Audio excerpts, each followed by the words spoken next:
Part 7. 6 ways to prevent fatigue and worry and keep your energy and spirits high. It's the final part of the course. Thank you so much for sticking with me, and we're going to get the end of this. Section 23. How to add 1 hour a day to your waking life. Now, preventing fatigue is a great way to prevent worry, because when we're very prone, when we're fatigued, we're very prone to, having depletions in our willpower. And when our willpower is down, we're more prone to bad habits like worrying, stress, anxiety. And so Dale Carnegie writes an interesting thing here. He writes, an hour of sleep before the evening meal plus 6 hours of sleep at night will do you more good than 8 hours of unbroken sleep. Now, I don't know if that's true or not. That's a very bold claim. But have you ever tried it out?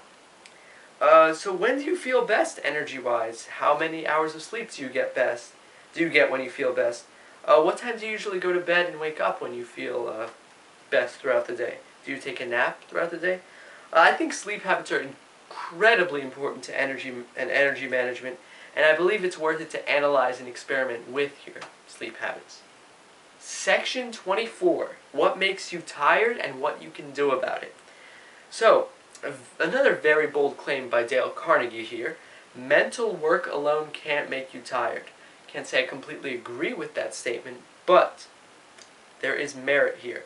Carnegie says that we get tired because our emotions create stress, tension, and anxiety, like our emotions about the work that we're doing, and that leads to fatigue. So the key is to learn to relax while you're doing your work. He actually says that relaxing the eye, in particular, is most important. Very interesting. So, a question here. What are some worries or tensions, or like physical tensions, maybe bad posture, that you regularly experience during work? Is there any way you can eliminate or lessen these energy-sapping feelings? Section 25. How to avoid fatigue and keep looking young. Great headline.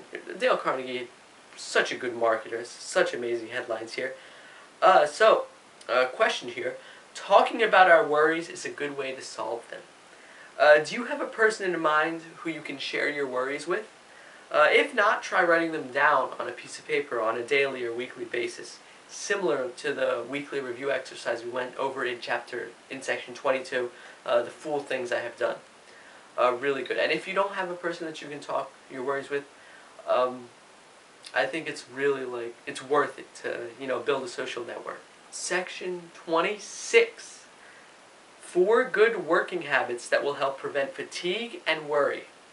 So I have one question for each of these habits. Number 1, clean desk. Have you ever worked with a clean desk? If yes, write about how it felt to work. If you've never worked with a clean desk, I encourage you to buckle down and give it a shot. See how you like it. Because I actually cleaned my desk when I started doing this course, and I felt so much more mental clarity, and I could just relax so much better. So I highly recommend it. Number 2, do things in the order of their importance. Another critical one. So the question here, what is the most important project in your life right now? Is there any way you can work on it earlier in the day? Number 3, make decisions quickly. Don't put things off if you can. So the question here is, what are some decisions you've been putting off lately? Can you make them today? If so, awesome. If not, what's stopping you?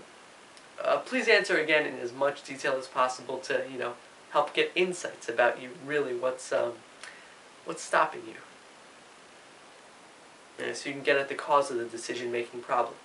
And number 4, the 4th working habits. Learn to organize and delegate responsibilities. I've got a quick question here.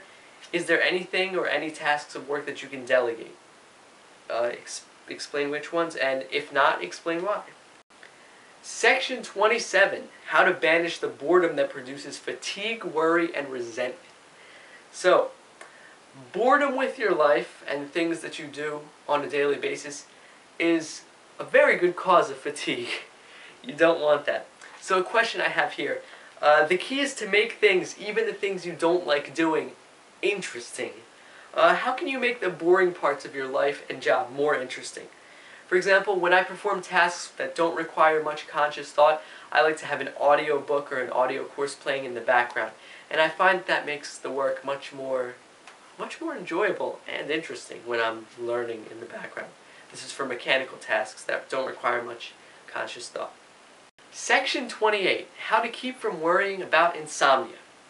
So Carnegie writes here, insomnia doesn't kill people. It's people worrying about insomnia that creates the bad physical symptoms. So an interesting point that Dale Carnegie makes here. When you close your eyes and you roll your eyes upward, it can trigger fatigue. So if you're having difficulty falling asleep, perhaps try that. Maybe it'll help.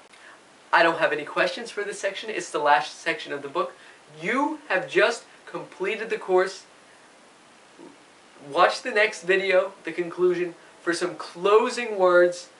You are awesome, and thank you so much for taking the time to go through this course, to go through all the questions. You're going to get so much out of this, and I really hope you did. Take care, and I'll see you in the final video.